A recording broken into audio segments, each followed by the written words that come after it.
The Iranian people have a remarkable and ancient history. ዓለም ዛሬ ያለችበት ውጥረት ከሁለተኛው የዓለም ጦርነት በኋላ ታይቶ የማይታወቅ ነው። በትናንትናው ዕለት እስራኤልና አሜሪካ በጋራ በቴህራን ላይ ሰነዘሩት ጥቃትና የከፍተኛው መሪ አያቶላህ አሊ ካሚኒህ መገደል መካከለኛ ምስራቅን ወደማይታወቅ አቅጣጫ ወስዷታል። ጥያቄው ግን እዚህ ላይ ዶናልድ ትራምፕ ለምን ኢራንን እንዲህ ጠመዱ?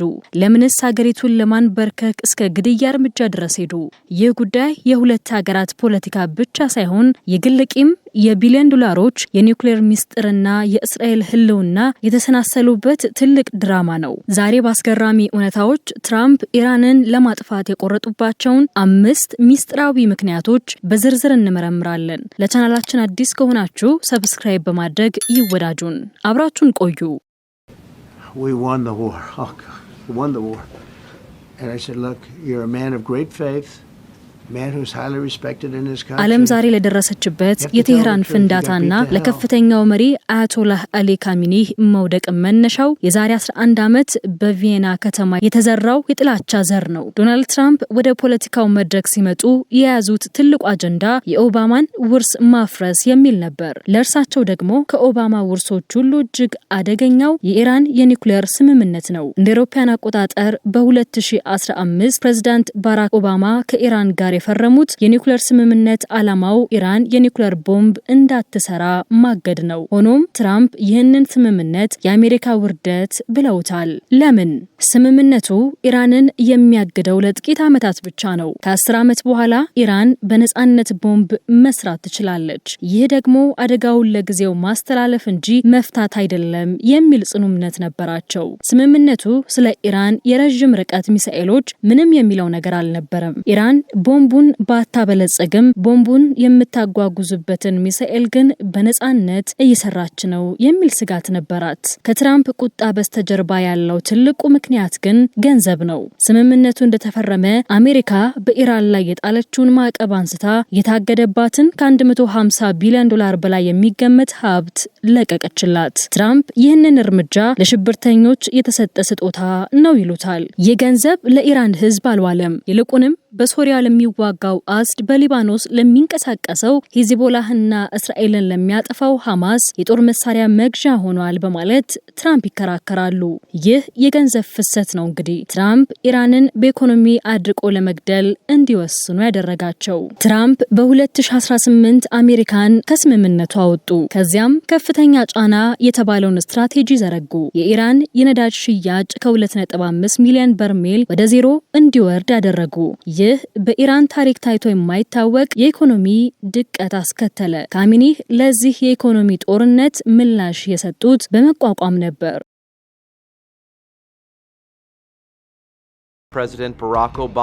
በሳውዲ አረቢያ የነዳጅ ማከማቻዎች ላይ ጥቃት በማድረስና የአሜሪካን ድሮን በመጣል ትራምፕን ለመፈተን ሞከሩ። ሆኖም ትራምፕ ወደ ኋላ አላፈገፈጉም። ይልቁንም የኢራን አብዮታዊ ጥበቃ ሰራዊትን ዓለም አቀፍ የሽብር ቡድን ብለው ሰየሙት። ይህ ደረጃ ላይ ሲደርስ ጦርነቱ አይቀሬ ሆነ። ትላንትና በካሚኒህ ላይ የታየው እርምጃ የዚህ የ11 ዓመት ፍጥጫ የመጨረሻው ምዕራፍ ነው። በዶናልድ ትራምፕና በአያቶላህ አሊ ካሚኒህ መካከል ያለው ፍጥጫ ፖለቲካዊ ልዩነት አልፎ ወደ ግል የደም ቂም የተቀየረው ጥር 3 ቀን 2020 ዓ.ም ነው። በዚያ ሌሊት ትራምፕ ዓለምን ያስገረመና መካከለኛ ምስራቅን ወደ ጦርነት አፋፍ ያመጣ ትዕዛዝ አስተላለፉ። የኢራን የውጭ ወታደራዊ ኦፕሬሽኖች መሐንዲስና የካሚኒ ተወዳጅ ልጅ ተብለው የሚጠራው ጄኔራል ቃሲም ሱሌይማኒ በባግዳድ አየር ማረፊያ በድሮን ጥቃት ተገደለ።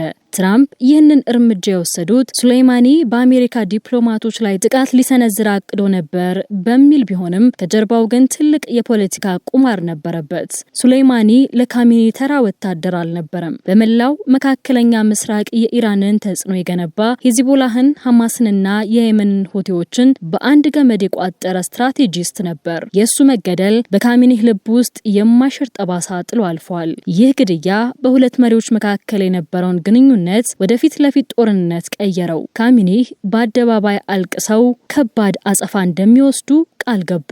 ከዚያን ጊዜ ጀምሮ ኢራን ዶናልድ ትራምፕን በሄዱበት ሁሉ ለመግደል እንደምትፈልግና ለዚህም ክፍት የጥቃት ማዘዣ እንዳወጣች የደህንነት መረጃዎች ይጠቁማሉ። ትራምፕም ይህንን ስጋት በሚገባ ያውቁታል። ለሁለተኛ ጊዜ ስልጣን ለመያዝ በምርጫ ቅስቀሳ ላይ በነበሩበት ወቅት እንኳ ኢራን እኔን ለመግደል እየሞከረች ነው በማለት በግልጽ ተናግረዋል። ይህ የግል ቂም ነው እንግዲህ ትላንትና ለታየው የተቀናጀ ጥቃት ዋነኛው ነዳጅ የሆነው። ትራምፕ ወደ ስልጣን ሲመለሱ ኢራን በሳቸው ላይ ያሰፈሰፈችውን ስጋት ለመቅረፍ ቀድሞ የማጥቃት ስትራቴጂን መርጠዋል። ካሚኒህን በቀጥታ ኢላማ ያደረገው ጥቃት በ2020 ለተጀመረው የሱሌይማኒ ግድያ የመጀመሪያው ምላሽ ተደርጎ ሊወሰድ ይችላል። ትራምፕ ለካሚኒህ የሰጡት መልእክት ግልጽ ነበር። እኔን ለማጥፋት ከመሞከራችሁ በፊት እኔ አጠፋችኋለሁ የሚል። ይህ የደም ቂም በኢራንና በአሜሪካ መካከል የነበረውን ማንኛውንም የዲፕሎማሲ በር የዘጋና ዓለምን ወደ ሶስተኛው የዓለም ጦርነት አፋፍ የገፋ ክስተት ሆኖ በታሪክ ተመዝግቧል። ለዶናልድ ትራምፕ ኢራንን የመጥመጃው ሶስተኛውና ምናልባትም ትልቁ ምክንያት የእስራኤል ደህንነት ነው። ትራምፕ የእስራኤል ምርጥ ወዳጅ ነኝ ብለው በይፋ የሚናገሩ ሲሆን ከጠቅላይ ሚኒስትር ቤንያሚን ኔታንያሁ ጋር ያላቸው ስልታዊ ትስስር ደግሞ ለኢራን ትልቅ ስጋት ነው። ለእስራኤልና ለትራምፕ ኢራን ተራ ሀገር አይደለችም። መላው መካከለኛው ምስራቅን በታዋቂዎች አውታር የከበበች የእባብ ራስ እንጂ። ካሚኒህ ለ35 ዓመታት የገነቡት የመቋቋም መስመር ዓላማው እስራኤልን በቀጥታ ወደ ጦርነት ሳይሆን በዙሪያ ባሉ እንደ ሂዝቦላ፣ ሐማስና ሁቲ ባሉ ታጣቂዎች ሰላም መንሳት ነበር። ትራምፕ ግን ይህንን ስልት ለመስበር ቆርጠው ተነስተዋል። በትናንትናው ዕለት በቴሄራን የተፈጸመው ጥቃት እስራኤል መረጃውን ስታቀርብ አሜሪካ ደግሞ የስትራቴጂና የኃይል ድጋፍ እያደረገችበት የተቀናጀ ኦፕሬሽን ነው። ትራምፕና ኔታንያሁ አንድ የሚያስማማቸው ነጥብ አላቸው። እባቡን ለመግደል ጅራቱን መምታት ብቻ አይበቃም፣ ራሱን መቀጥቀጥ ያስፈልጋል የሚል።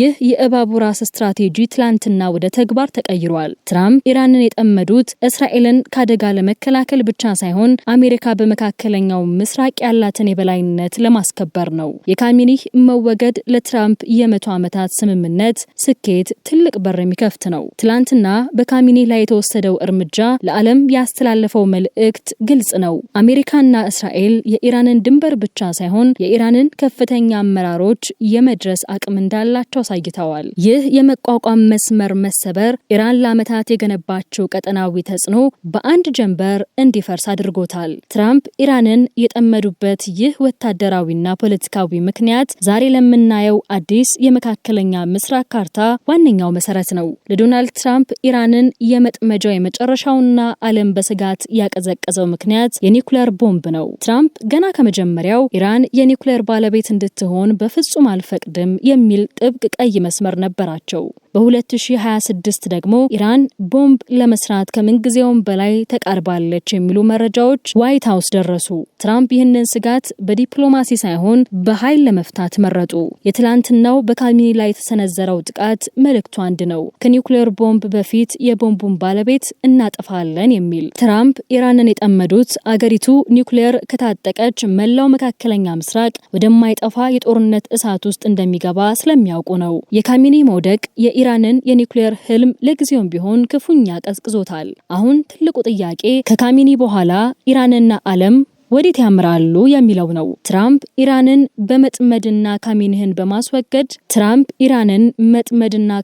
ማስወገድ የፈለጉት የመንግስት ለውጥ ለማምጣት ነው። አሁን በቴሄራን ያለው ክፍተት አዲስና ለምዕራባውያን የሚመች መንግስት እንዲመጣ መንገድ ይከፍት ይሆን ወይስ ሀገሪቱን ወደ ባሰ የእርስ በርስ ጦርነት ይከታታል የሚለው የሁላችንም ስጋት ነው። ከኦባማ ስምምነት ጀምሮ እስከ ሱሌይማኒ ግድያ፣ ከእስራኤል ወዳጅነት እስከ ኒውክሌር ስጋት ድረስ ያለው ሚስጥር ግቡ የጀመረ እንጂ ያለቀ አይመስልም። በትናንትናው ጥቃት የታየው የካሚኒ ፍጻሜ የትራምፕን ከፍተኛ ጫና ስትራቴጂ ፍሬ ያፈራበት የታሪክ ምዕራፍ ነው። ዓለም ግን ዛሬም ትንፋሿን አጥባ እየጠበቀች ነው። ምክንያቱም የካሚኒ መውደቅ የአንድ ዘመን ማብቂያ እንጂ የሰላም ዋስትና ላይሆን ይችላል። በአጭሩ ትራምፕ ኢራንን የጠመዱት ለአሜሪካ የበላይነት፣ ለእስራኤል ደህንነትና ለራሳቸው ህልውና ሲሉ ነው። አያቶላህ ካሚኒ መውደቃቸው በዋሽንግተንና ቴልአቪቭ ሹመኞች ዘንድ ትልቅ ድል ቢሆንም ኢራን በቀጠናው ምን አይነት አጸፋ ትሰጥ ይሆን የሚለው ዓለምን እያስጨነቀ ያለ ጥያቄ ነው። ትራምፕ በኢራን ላይ የወሰዱት እርምጃ ትክክል ነው ወይስ ዓለምን ወደ ሶስተኛ የዓለም ጦርነት እየገፋት ነው? ሐሳባችሁን በኮሜንት አጋሩን። ለቻናላችን አዲስ ከሆናችሁ ሰብስክራይብ በማድረግና የደውል ምልክቷን በመጫን ይወዳጁን። ሰላም። We are going to destroy their missiles and raise their missile industry to the ground.